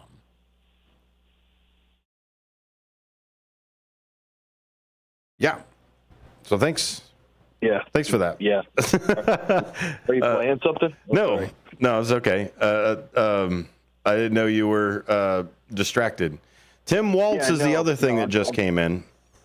I thought you were. I was pausing because I thought you were going to play something. Oh, sorry.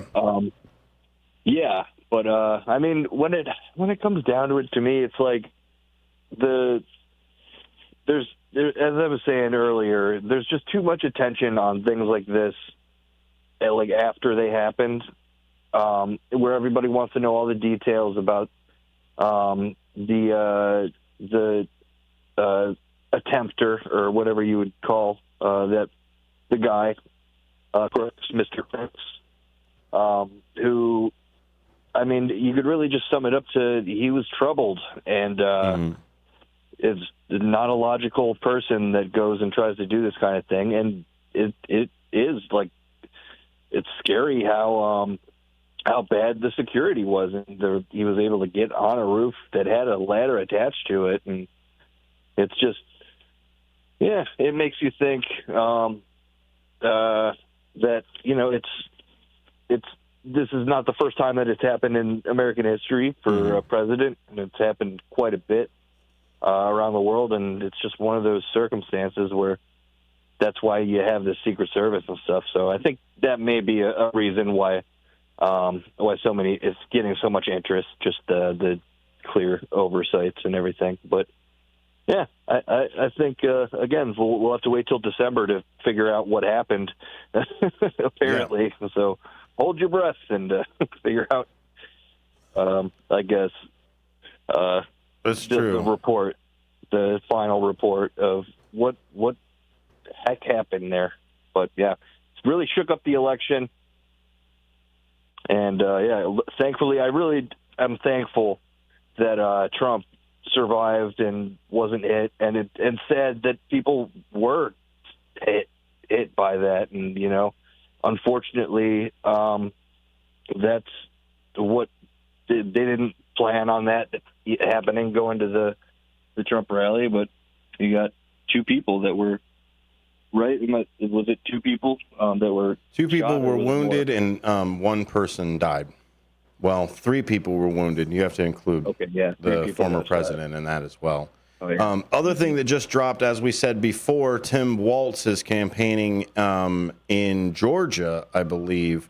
And there's a clip that we've got right here for you there, Benjamin. For a VP contender, Tim Walz has little to no name recognition outside of Minnesota. But inside, he means a lot to the state that hasn't swung red in more than half a century. Governor Walz has done one hell of a job, considering he was not a politician. He was just a school teacher, but he cares. Recently, he's picked up momentum, leading a charge against the Trump-Vance ticket with viral TV moments, inspiring Kamala Harris to adopt the term weird to disparage her opponents. These are weird people on the other side. They want to take books away. They want to be in your exam room. That's what it comes down to. And don't, get sugarcoating this. These are weird ideas. Aside from being a straight white male from the Midwest, a key demo for Harris, Walz is an Army National Guard veteran, a father, and a former school teacher. Also helpful to Harris, he has the backing of labor unions, critical to the swinging red of the Rust Belt. He has a record of delivering progressive wins in his home state, codifying abortion rights,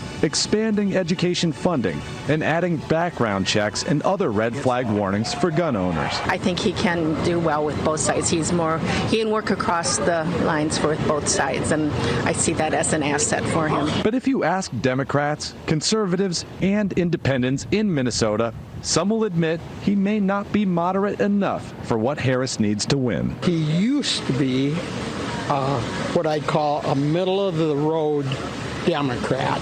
Now he's a straight-up socialist. I think the VP pick should be either Shapiro or Kelly from Pennsylvania or Arizona. I think those are bigger swing states that Democrats need in order to win this election. I think it's an advantage to find somebody a little bit more moderate on both sides. And it appears Governor Walz is doing all the right things in order to get his name and face out there in the public. Just last night, he appeared on a Zoom call called White Dudes for Kamala Harris. That drew a crowd of 200,000 people and raised $4 million. Walz says it would be an honor of a lifetime for him to be selected as Kamala Harris's running mate.